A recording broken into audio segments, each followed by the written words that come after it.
مسلمان نہیں تھے لوگ، پورے کے پورے شرک میں ڈوبے ہوئے تھے، اسلام نہیں آیا تھا اس وقت، مگر آپ صلی اللہ علیہ وسلم نے فرمایا کہ وہ میٹنگ سرخ اونٹوں سے بہتر ہے۔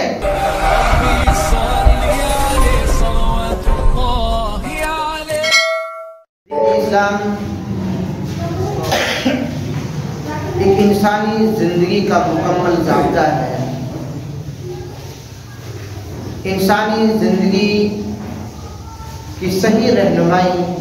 مذہب اسلام کے اندر ملتی ہے۔ انسانی زندگی کی تمام الجھنیں، تمام پریشانیاں اور تمام مصیبتوں کا حل اللہ رب العالمین نے قرآن مجید کی شکل میں اور پیارے حبیب جناب محمد رسول اللہ صلی اللہ علیہ وسلم کی زندگی کی شکل میں ہم اور آپ کے سامنے پیش کیا ہے۔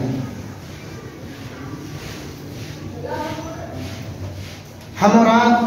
قرآن مجید کا ترجمہ پڑھے بغیر، قرآن مجید کی تفسیر کو پڑھے یا سنے بغیر، نبی کریم صلی اللہ علیہ وسلم کی زندگی کو پڑھے اور سنے بغیر پہلے ہی ہم فیصلہ کر لیں کہ اللہ کے رسول صلی اللہ علیہ وسلم نے جو دین ہم تک پہنچایا وہ دین آج کے دور میں ہمیں مکمل آزادی نہیں دیتا ہے۔ ہم جس طریقے سے جینا چاہتے ہیں، جس انداز میں ہم اپنی زندگی گزارنا چاہتے ہیں، اس زندگی کی آزادی اور اس زندگی کا نظریہ اور طرز عمل دین اسلام میں ہمیں نہیں ملتا ہے، اور لگتا بھی نہیں ہے کہ دین اسلام کو ہم پڑھیں گے تو ہمیں آزادی مل جائے گی۔ ایسا صرف وہ لوگ سوچتے ہیں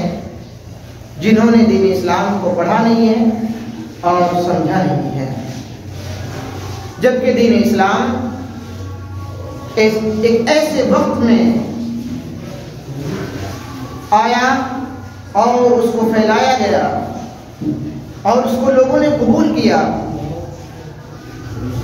جب انسانیت دم توڑ رہی تھی، انسانیت کی الجھنیں بری طریقے سے الجھ چکی تھی۔ ایک انسان دوسرے انسان کے خون کا پیاسا ہو چکا تھا، ماں بہنوں کی عزت ختم ہو چکی تھی، انسانوں کو منڈیوں میں بیچا جاتا تھا، انسانوں کو غلام بنانا، عورتوں کو غلام بنانا، لوٹ کھسوٹ، چوری ڈکیتی، شراب، یہ تمام چیزیں ان کی زندگی کی پرمپرا میں داخل ہو چکی تھی۔ پیارے حبیب جناب محمد رسول اللہ صلی اللہ علیہ وسلم لوگوں کے بنائے ہوئے اور اپنے ہی زبانوں سے ان کے نام دیے ہوئے ان بتوں کے سامنے ایک اللہ کی عبادت کرنے کی جب بات بلند کی، لوگوں نے اس بات کو سنا اور سمجھنے کی کوشش کی، اور سمجھنے کے بعد میں اس دین کو قبول کیا اور اس دین میں مکمل طور پر داخل ہو گئے۔ آج کل اگر ہم مسلمانوں کی حالت دیکھیں تو ان میں سے ایک بڑی تعداد جب ان کے گھر پر کوئی بھلائی پہنچتی ہے، کوئی خیر کا کام انہیں مل جاتا ہے، کسی دکان پر وہ بیٹھے اور وہ دکان چل پڑی، کسی کاروبار میں اس نے ہاتھ ڈالا اور وہ کاروبار نکل پڑا، اولاد اس کے یہاں ہوئی، لڑکی کی اولاد ہوئی، کسی بزنس میں وہ آگے بڑھا تو اس میں نفع مل گیا، ایسے تمام کام جب اس کے یہاں خیر و بھلائی ملتی ہے، مسلمانوں کی بڑی تعداد اس بات کا اظہار کرتی ہے کہ یہ فلاں وجہ سے ہوا، محنت بھی ہم نے اس وجہ سے کی، لوگوں سے مشورہ بھی لیا، اور ہم فلاں جگہ پر ہم نے حاضری دی، فلاں سے ہم ملے، اس وجہ سے ہمارا یہ کام ہو گیا. اور جب ان کے یہاں کوئی مصیبت پہنچتی ہے اس وقت ان کی زبان پر صرف ایک ہی جملہ ہوتا ہے، اور وہ جملہ کیا ہے؟ اللہ رب العالمین کو یہی منظور تھا. جب مصیبت پہنچے تو اللہ کی طرف اس کی نسبت کر دیتے ہیں، اور جب بھلائی پہنچتی ہے تو پھر اپنے لوگوں کی طرف اس کی نسبت کی جاتی ہے. یہ نسبت دراصل دین اسلام میں مکمل داخلے کا ثبوت نہیں دیتی ہے. ما تعبدون من دونه الا اسماء سميتموها انتم وآباؤكم ما انزل الله بها من سلطان ان الحكم الا لله. اللہ رب العالمین کے سوا تم جن کی عبادت کرتے ہو، جن کی پوجا پاٹ کر رہے ہو، وہ سب نام ہی نام ہے، نام کے علاوہ وہ اور کچھ نہیں ہے جو تم نے اور تمہارے باپ داداؤں نے خود بنا لیے ہیں. اللہ تعالیٰ نے ان کے مقابلے میں یا ان کے بارے میں کوئی دلیل نازل نہیں کی. امر اللہ تعبدوا الا اياه، فرما برداری صرف اللہ رب العالمین کے لیے ہے. اس کا فرمان ہے کہ تم سب سوائے اس کے کسی اور کی عبادت نہ کرو. یہی دین درست ہے، لیکن اکثر لوگ اس بات کو نہیں جانتے ہیں. اللہ رب العالمین نے یہ سورہ یوسف کے اندر آیت نمبر 40 میں اس بات کا ذکر کیا ہے. اینما تکونوا یدرککم الموت ولو کنتم فی بروج مشیدہ وَإِن تُصِبْهُمْ حَسَنَةٌ يَقُولُوا هَذِهِ مِنْ عِنْدِ اللَّهِ وَإِن تُصِبْهُمْ سَيِّئَةٌ يَقُولُوا هَذِهِ مِنْ عِنْدِكَ قُلْ كُلٌّ مِنْ عِنْدِ اللَّهِ. اللہ رب العالمین نے فرمایا تم جہاں کہیں رہو دنیا کے اندر، موت تمہیں اپنے وقت پر آ پکڑے گی. موت اپنے وقت پر آئے گی، اسے تم ایک لمحہ بھی آگے اور پیچھے ٹال نہیں سکتے ہو. وَلَوْ كُنْتُمْ فِي بُرُوجٍ مُشَيَّدَةٍ، اگرچہ تم مضبوط قلعوں کے اندر ہی بند ہی کیوں نہ ہو جاؤ، وہاں پر بھی موت اپنے وقت پر تمہیں آ کر رہے گی. وَإِن تُصِبْهُمْ حَسَنَةٌ يَقُولُوا هَذِهِ مِنْ عِنْدِ اللَّهِ، اور اگر انہیں کوئی بھلائی ملتی ہے تو کہتے ہیں کہ یہ وَإِن تُصِبْهُمْ حَسَنَةٌ يَقُولُوا هَذِهِ مِنْ عِنْدِ اللَّهِ، اور اگر انہیں کوئی بھلائی ملتی ہے تو کہتے ہیں کہ یہ اللہ تعالیٰ کی طرف سے ہے، اور اگر کوئی برائی پہنچتی ہے تو کہہ اٹھتے ہیں کہ یہ تیری ہی طرف سے ہے. انہیں کہہ دو کہ یہ سب کچھ اللہ تعالیٰ کی طرف سے ہے. رب العالمین نے اسی کے جواب میں اور اسی گمان کے جواب میں جگہ ارشاد فرمایا ما اصاب من حسنۃ فمن اللہ وما اصابک من سیئۃ فمن نفسک، تجھے جو بھلائی ملتی ہے وہ اللہ کی طرف سے ہے، اور جو برائی پہنچتی ہے وہ تیرے اپنے نفس کی طرف سے ہے. برائی جب پہنچے تو ہمارے اپنے کرتوت ہیں، ہمارے اپنے غلط کارنامے ہیں، لیکن جب بھلائی پہنچتی ہے تو اللہ رب العالمین کی طرف سے ہے. یہ ایک ضابطہ ہے، یہ قانون ہے. جبکہ حکم تو صرف اللہ ہی کا ہوتا ہے،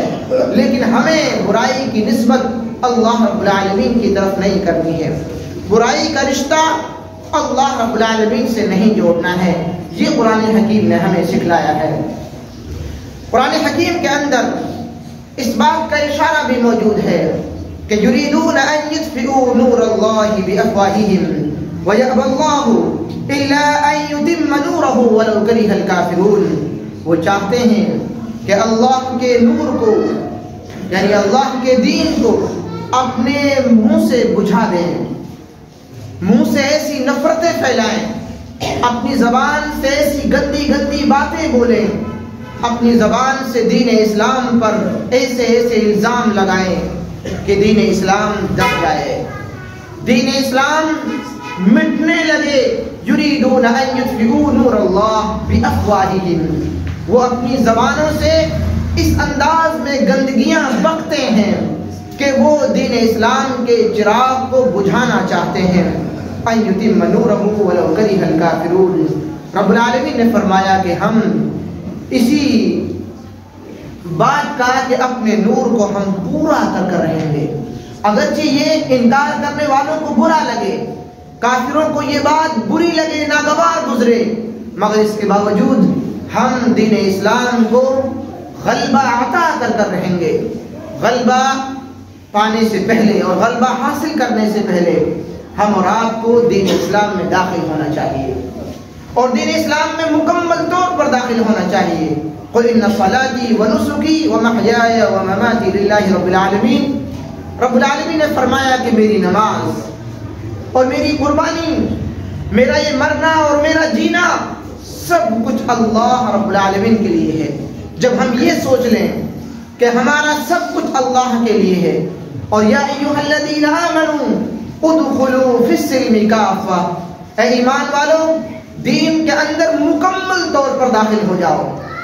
اس میں ذرہ برابر بھی شک و شبہ نہ کرو، مکمل طور پر دین کے اندر داخل ہو جاؤ، اور اس دین کے اندر داخل ہو جاؤ جو اللہ رب العالمین کا دین ہے. ان الدین عند اللہ الاسلام، اور یہ دین وہ ہے جو اللہ رب العالمین کا پسندیدہ دین ہے. ورضیت لکم الاسلام دینا، اور یہ وہ دین ہے جس دین کے علاوہ اگر ہم نے کوئی اور دین تلاش کیا تو پھر اللہ رب العالمین اس کو قبول نہیں فرمائے گا. وَمَن يَبْتَغِي غَيْرَ الْإِسْلَامِ دِينًا فَلَن يُقْبَلَ مِنْهُ، ہرگز کوئی دوسرا دین اللہ رب العالمین قبول نہیں فرمائے گا. تو یہ جو قرآن حکیم کی جو تعلیمات ہیں، جو قرآن حکیم کی جو باتیں ہیں ہم اور آپ کے سامنے، قُلْ إِنَّنِي هَدَانِي رَبِّي إِلَىٰ صِرَاطٍ مُسْتَقِيمٍ، آپ کہہ دیجئے کہ مجھ کو میرے رب نے ایک سیدھا راستہ دیا ہے، بالکل سیدھا راستہ. دیناً قیما ملت ابراہیم حنیفا، رب نے یہ سیدھا راستہ بتایا، اور وہ ایک دین مستحکم دین ہے، مضبوط دین ہے. اس دین کو مضبوطی سے پکڑ لو، اور اسی دین کے طریقے پر ابراہیم علیہ السلام چلے، اور اللہ رب العالمین نے انہیں یکسو دین پر چلنے کی توفیق عطا فرمائی. یہ جو دین ہمارے درمیان میں موجود ہے یہ خوبصورت دین ہے، اس کی باتیں خوبصورت ہیں. وَمَنْ أَحْسَنُ دِينًا مِّمَّنْ أَسْلَمَ وَجْهَهُ لِلَّهِ وَهُوَ مُحْسِنٌ وَاتَّبَعَ مِلَّةَ إِبْرَاهِيمَ حَنِيفًا. دین کے اعتبار سے اس سے اچھا کون ہوگا جو اپنے آپ کو اللہ کے فرما برداری کر دے، اپنے آپ کو بالکل اللہ رب العالمین کو سپرد کر دے، اور وہ بھی نیکوکار ہو. یعنی پہلے ہم نیک بنے، اور نیک بننے کے ساتھ ساتھ ہم اپنے آپ کو رب العالمین کے حوالے کر دیں، اور پھر ایک دم یکجہتی کے ساتھ، یکسوئی کے ساتھ ابراہیم علیہ السلام کے دین کے ہم مکمل پیروکار بن جائیں. دین اسلام کی جو خوبیاں ہیں اگر آپ عدل و انصاف کے تعلق سے دیکھیں تو اسلام نے ظاہری بیس پر اپنے قانونوں کا نفاذ نہیں کیا ہے، بلکہ جہاں انسان کو مکمل طور پر سکون ملتا ہے، جو ان کے مسائل کو جڑ سے ختم کر دیتی ہے، اور امن و شانتی کا گہوارہ بنتا ہے پورا کا پورا ماحول، پورا کا پورا ملک، پوری کی پوری کنٹری، وہ تمام کے تمام قانون اسلام نے انسان کو بھیجے ہیں، اسلام کو عطا کیے ہیں. عمر رضی اللہ تعالی عنہ کا وہ واقعہ ہم اور آپ کے سامنے ہونا چاہیے کہ جب یمن کے گورنر نے ان کے بیٹے نے گھوڑ دوڑی میں ایک نصارہ کے لڑکے کو اپنی رسی ماری اور خود آگے نکل کر جیت گیا دھوکے سے، اور جب اس کرسچن نے مدینہ منورہ کے اندر عمر فاروق رضی اللہ تعالی عنہ کے دربار میں اس بات کی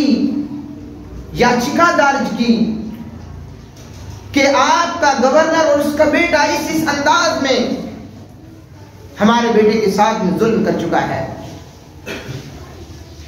اور پوری دنیا نے وہ نظارہ دیکھا کہ عمر فاروق رضی اللہ تعالی عنہ نے نہ صرف بیٹے کو سزا دی بلکہ اس کے باپ کو بھی سزا دی، اور کہا کہ اگر اس باپ کی شے نہ ہوتی یا اس باپ کی طرف سے ایسی ڈھیل نہ ہوتی یا یہ باپ اچھے انداز میں اگر اپنے بچے کی تربیت کرتا، اسے آخرت کی پوری تعلیم دیتا، اللہ رب العالمین کے بارے میں اسے سمجھاتا، تو وہ اپنے ساتھ رہنے والوں پر کبھی بھی ظلم نہ کرتا۔ اس انصاف کے ساتھ عمر فاروق نے جب فیصلہ کیا تو وہ کرسچن اسی وقت اسلام میں داخل ہو گیا۔ آپ صلی اللہ علیہ وسلم کا وہ دور جو ابتدائی زندگی ہے، جہاں آپ کی عمر 15 سے 20 سال کے درمیان میں ہے، آپ کے اس چھوٹے سے شہر مکہ المکرمہ کے اندر ایک واقعہ رونما ہوتا ہے، ایک حادثہ ہوتا ہے کہ ایک شخص باہر سے آ کر مکہ کے اندر کچھ مال بیچتا ہے اور اس کو کچھ لوگ خریدنے کے بعد میں پیسہ نہیں دیتے ہیں، اپنی ہر دھرمی چلاتے ہیں، ہمارا ایریا ہے ہماری چلے گی، مال بھی لے لیا اور مال کے بدلے میں پیسہ نہیں دیا۔ اس شخص نے جب پہاڑی پر چڑھ کر آواز بلند کی کہ میرے اوپر ظلم ہوا ہے، میرا ساتھ دیجیے اور میرے مال کو واپس کرائیے یا اس کا پیسہ مجھے دلا دیجیے۔ عبداللہ بن جدعان کے گھر میں ایک میٹنگ ہوئی اور اس میں نبی کریم صلی اللہ علیہ وسلم موجود تھے۔ گرچہ آپ چھوٹے تھے مگر اپنے چچاؤں کے ساتھ میں، ابو طالب کے ساتھ میں اس میٹنگ کے اندر موجود تھے۔ آپ صلی اللہ علیہ وسلم نے اس میٹنگ کا ذکر جنگ بدر کے بعد جب مکہ کے کافر 70 آپ کے ہاتھ میں قید ہو چکے تھے، اس وقت اس واقعے کا ذکر کیا تھا اور فرمایا کہ اگر آج عبداللہ بن جدعان ہوتا اور وہ میرے سامنے ان قیدیوں کے تعلق سے سفارش کرتا تو شاید اس کی سفارش قبول کر لی جاتی، کیونکہ وہ ایک بہترین شخص تھا جو انسانیت کے تعلق سے سوچتا تھا، غور و فکر کرتا تھا۔ اور وہ میٹنگ گرچہ کافروں کے درمیان میں تھی، اس وقت مسلمان نہیں تھے، لوگ پورے کے پورے شرک میں ڈوبے ہوئے تھے، اسلام نہیں آیا تھا اس وقت، مگر آپ صلی اللہ علیہ وسلم نے فرمایا کہ وہ میٹنگ سرخ اونٹوں سے بہتر ہے، اس لیے کہ اس میٹنگ کے اندر انسانیت کو زندہ کیا گیا تھا، مظلوم کی مدد کی گئی تھی، ظالم کو دبوچا گیا تھا، حق اور انصاف کو بلند کیا گیا تھا۔